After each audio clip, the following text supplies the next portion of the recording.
안녕하세요. 경제도우미입니다. 오늘은 경제 용어 모음 시간입니다. 자, 출발할까요? 해외법인 Overseas Subsidiary. 해외법인은 국내 기업이 외국에 설립한 자회사나 지사를 의미합니다. 이는 글로벌 시장 진출과 현지화를 목표로 합니다. 예를 들어 LG전자가 미국에 설립한 법인이 이에 해당합니다. 해외법인은 현지 시장에 대한 이해를 높이고 글로벌 경영 전략을 효과적으로 실행하는 데 중요합니다. 환율 exchange rate. 환율은 한 국가의 통화가 다른 국가의 통화와 교환되는 비율을 의미합니다. 이는 국제 무역과 금융 거래에서 중요한 역할을 합니다. 예를 들어 1달러가 1200원으로 교환되는 경우 환율은 1달러당 1200원입니다. 환율은 경제 상황, 금리 차이, 무역 수지 등에 따라 변동할 수 있습니다. 환율 변동성 exchange rate volatility.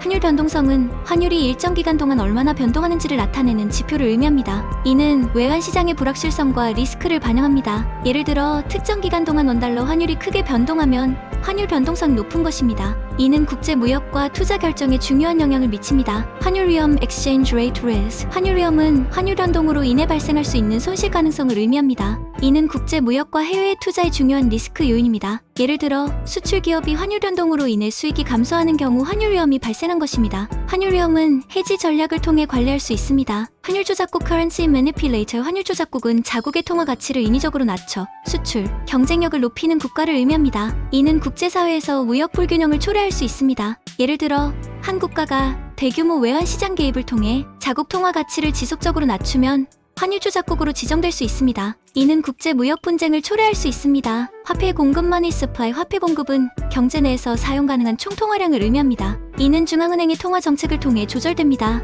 예를 들어 한국은행이 화폐 공급을 늘리기 위해 국채를 매입하고 금리를 인하하는 조치를 취할 수 있습니다. 화폐 공급은 경제 성장, 인플레이션, 금리 등에 영향을 미칩니다. 화폐 가치 value of money. 화폐 가치는 화폐의 구매력을 의미합니다. 이는 일정한 금액의 화폐로 얼마나 많은 상품과 서비스를 구입할 수 있는지를 나타냅니다. 예를 들어 인플레이션이 발생하면 화폐 가치가 하락하여 동일한 금액으로 구입할 수 있는 상품과 서비스의 양이 줄어듭니다. 화폐 가치는 경제 안정과 소비자 신뢰에 중요한 영향을 미칩니다. 화폐 전환성 convertibility of money. 화폐 전환성은 특정 통화를 다른 통화로 자유롭게 교환할 수 있는 능력을 의미합니다. 이는 국제 무역과 금융 거래에서 중요합니다. 예를 들어 미국 달러는 높은 전환성을 지닌 통화로 세계 대부분의 국가에서 자유롭게 교환될 수 있습니다. 화폐 전환성은 경제 개방성과 글로벌 금융시장의 안정성을 반영합니다. 화폐 정책 monetary policy. 화폐 정책은 중앙은행이 경제 목표를 달성하기 위해 화폐 공급과 금리를 조절하는 정책을 의미합니다. 이는 경제 성장, 물가 안정, 고용 증진을 목표로 합니다. 예를 들어 중앙은행이 금리를 인하하여 경제 성장을 촉진하는 것이 화폐 정책입니다. 화폐 정책은 경제 전반에 걸쳐 중요한 영향을 미칩니다. 화폐 유통속도 velocity of money. 화폐 유통속도는 일정 기간 동안 한 단위의 화폐가 경제 내에서 얼마나 자주 사용되는지를 나타내는 지표를 의미합니다. 이는 경제 활동의 활발함을 반영합니다. 예를 들어 화폐 유통속도가 높으면 동일한 금액의 화폐가 여러 번 거래에 사용되어 경제 활동이 활발하다는 것을 의미합니다. 이는 화폐 정책과 경제 분석의 중요한 지표입니다. 반복해서 들어보세요. 좋아요, 구독 부탁드립니다.